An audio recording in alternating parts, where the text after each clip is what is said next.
Muy bien. Ahora, el daño celular y la muerte celular va a depender mucho del tipo de injuria, ¿no? El tipo de daño, ¿no? Distinto si yo le doy, le quito el oxígeno a una célula por 1 hora, 2 horas, a que a la célula la someta a un estrés traumático, ¿no? De fuerzas mecánicas severas, ¿no? También depende mucho de la duración. La hipoxia de unos cuantos minutos puede ser una injuria reversible, pero si esta pasa de 3, 4, 5 horas es definitivamente muerte celular, ¿no? Y la severidad. También depende mucho de las células, ¿no? Por ejemplo, tenemos dos células musculares, la célula cardíaca no soporta la hipoxia más allá de 20 minutos, en cambio la célula muscular esquelética, la que es voluntaria, puede soportar hasta 2 horas sin oxígeno y no hay un daño importante en ella. Inclusive las neuronas, que también son muy dependientes de oxígeno, no todas las neuronas van a responder a la hipoxia de la misma manera. Hay algunas neuronas que son mucho más sensibles a la hipoxia que otras. Cuando una célula se daña, sufre una injuria, existe una alteración de varias estructuras, ¿no? Podemos alterar la mitocondria afectando la producción de ATP, podemos alterar la membrana celular, podemos alterar el retículo plasmático rugoso, afectando la síntesis proteica, podemos afectar el citoesqueleto o podemos alterar el núcleo, fragmentando o dañando el ADN con severas consecuencias, ¿no?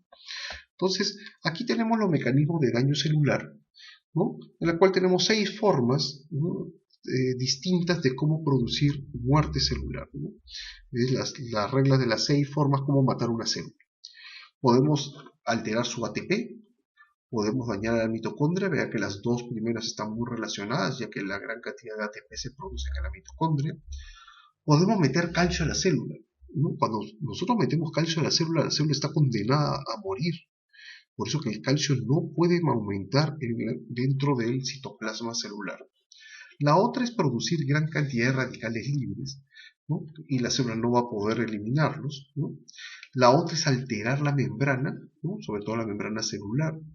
Y la otra es dañando el ADN o alterando las proteínas, ¿no? Vamos a hablar de cada uno de estos mecanismos de una manera más detallada, ¿no? Acá está el resumen, vean cómo el daño mitocondrial puede traer la depresión de ATP y el incremento de radicales libres. La entrada de calcio también puede producir muerte celular, el daño de la membrana, o proteínas mal plegadas o daño del ADN son ejemplos de daño celular. Muy bien, empezamos con la depresión de ATP. Sabemos que el ATP se produce de dos vías, ¿no? Utilizando la glucosa de fuente, la vía aeróbica y la vía anaeróbica.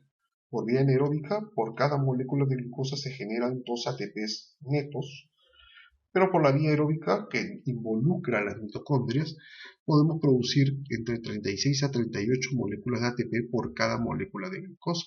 Entonces la producción de ATP es muy rica cuando usamos esta vía aeróbica. ¿Cómo podemos alterar el ATP, la producción de ATP? Primero, quitando el oxígeno.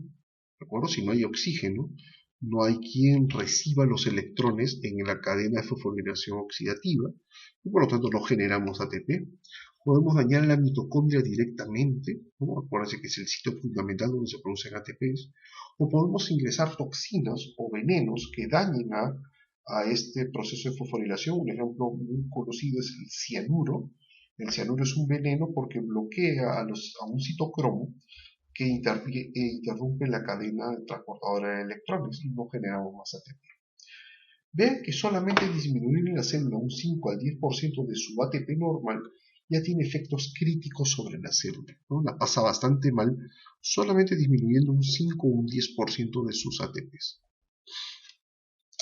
Si la célula no tiene ATP, no va a poder utilizar las bombas que son dependientes de energía, siendo la principal bomba que ustedes conocen, la bomba sodio potasio ATPase. Va a tratar de utilizar la glucosa almacenada, que la tiene bajo glucógeno, la va a tratar de degradarla lo más que pueda para llevarla por la vía anaerobia, ¿no? Y eso se llama glucogenólisis. Y lamentablemente por la vía anaerobia el producto final es la producción de ácido láctico, con lo cual el pH disminuye en la célula. Otra bomba que no se puede utilizar es la bomba de calcio, y vamos a ver cómo al no poder volver a meter el calcio a sus depósitos, el calcio se acumula en el citoplasma con efectos devastadores, ¿no? Y también el hecho de no tener ATP vamos a hacer fallar toda la maquinaria que tiene que ver con la síntesis proteica, ¿no? Y aquí tenemos un ejemplo, una persona sufre una isquemia, puede ser una isquemia cardíaca, por ejemplo, afecta la proporción, la capacidad que tenemos de darle oxígeno a la célula en la mitocondria, disminuye la fosforilación oxidativa y cae el ATP. Al caer el ATP ya no hay bomba de sodio y potasio, no funciona bien, y todo eso trae alteraciones en el balance de electrolitos y de agua, y la célula por lo tanto se hincha, ¿de acuerdo? Las organelas también se hinchan, se pierden las microbiosidades y comienzan a formarse burbujas, ¿no? Como unos plebs, ¿no? En la superficie de la célula. Para colmo, tenemos que hacer glicólisis anaerobia por degradación del glucógeno, aumento de ácido láctico y disminución del pH. Todo eso trae como consecuencia que las proteínas no se puedan sintetizar de manera adecuada y también el ADN se comienza a fragmentar.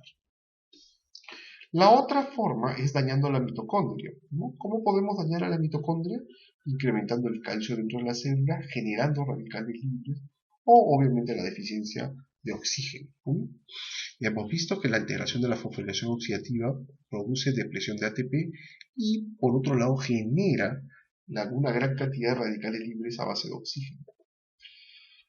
También podemos, recuerden ustedes que la mitocondria es una organela con doble membrana, ¿no? Doble membrana, y existe un voltaje entre estas membranas, un potencial de membrana, que si la alteramos, ¿no? Perdemos ese potencial y tenemos consecuencias en la producción, en la función de esta organela. Finalmente, dentro de la mitocondria está el citocromo C. Cuando este citocromo C sale de la mitocondria, el citoplasma, es uno de los factores que activa las cascadas de caspasas para producir apoptosis, ¿no? Y muerte celular. Aquí lo tenemos, ¿no? La mitocondria la podemos dañar cuando no administramos oxígeno, cuando tenemos toxinas o radiaciones. Vean cómo producimos baja cantidad de ATP y alta cantidad de radicales libres, y eso produce necrosis. Por otra parte, daños en el ADN o en las proteínas pueden favorecer a proteínas proapoptóticas que lo que van a hacer es sacar al citocromo C de la mitocondria, y este citocromo C es el desencadenante de una serie de eventos tipo cascada, ¿no? Involucra caspasas que termina produciendo apoptosis o muerte celular programada.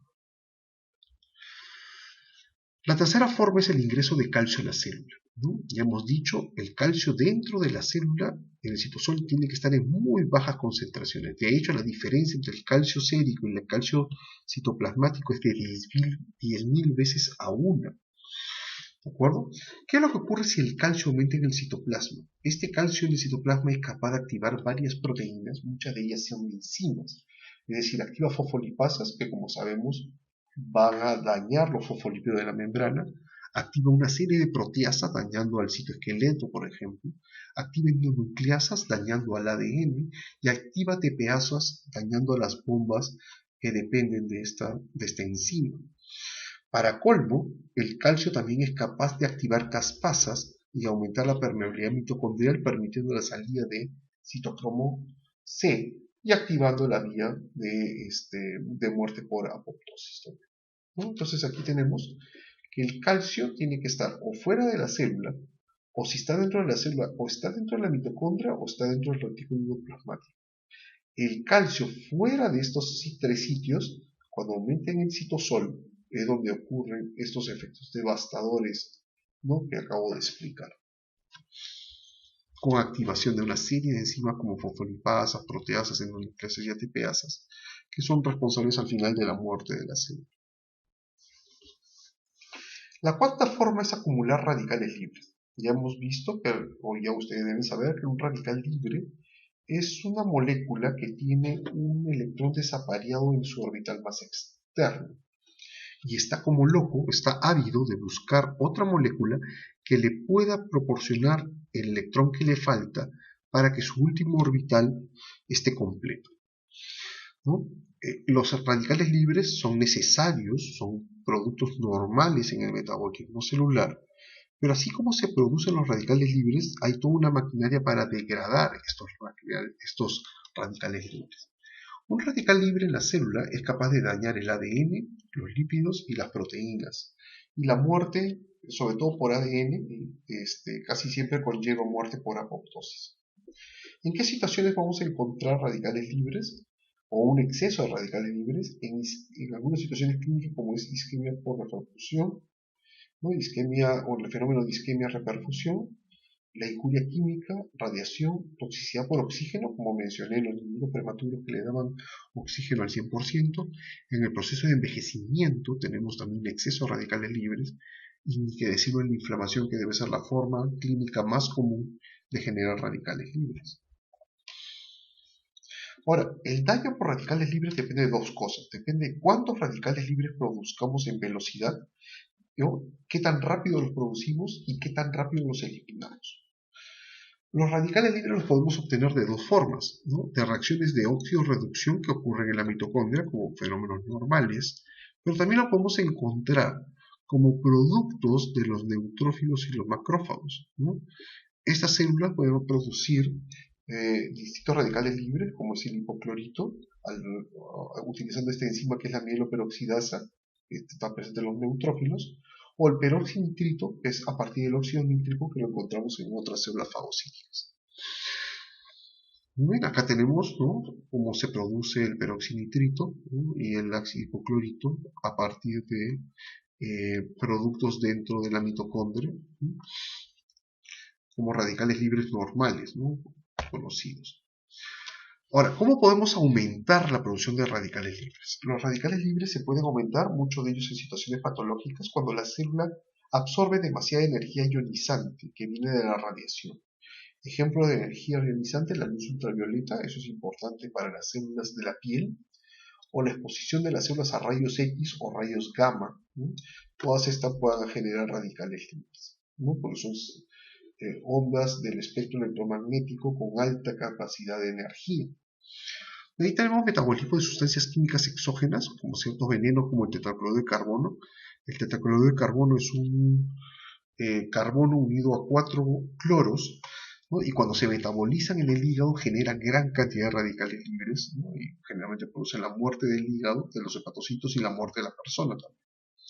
Y la inflamación, donde los radicales libres son producidos aquí por las propias células inflamatorias, sean estas neutrófilos o macrófagos. Así como se producen radicales libres, también los tenemos que eliminar.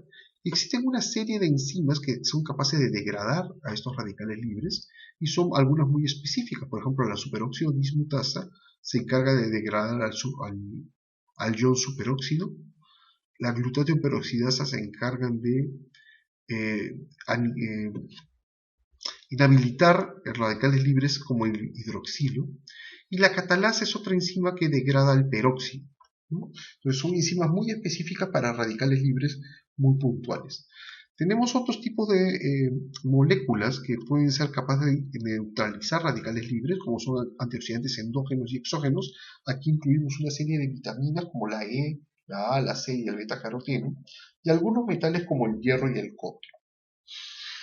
Muy bien, una vez que tenemos una célula con un exceso de radicales libres, el exceso de radicales libres va a atacar las membranas lipídicas, produciendo la peroxidación de estas membranas. Vamos a alterar las proteínas fragmentando las proteínas, y vamos a alterar el ADN fragmentando el ADN. Tal vez este último punto es el que más daño produce en la célula y que difícilmente se va a poder recuperar, y por lo tanto la célula va a terminar muriendo, ¿no? Aquí tenemos, se produce un exceso de radicales libres. Esto acá tenemos una gama, 3 tipos de radicales libres. ¿Quién produjo esto en exceso? Radiaciones, toxinas, los fenómenos de repercusión. Y con el exceso de radicales libres pueden ser removidos por sus enzimas respectivas. Pero si no pueden ser removidos porque son demasiado lo que se ha generado, vamos a tener efectos patológicos, ¿no? A nivel lipídico van a producir peroxidación de la membrana, con daño a la membrana. La modificación de las proteínas, muchas veces con malplegamiento, por ejemplo, y o ruptura de las proteínas, y daño del ADN que muchas veces conlleva mutaciones, ¿no?, alteraciones del código genético.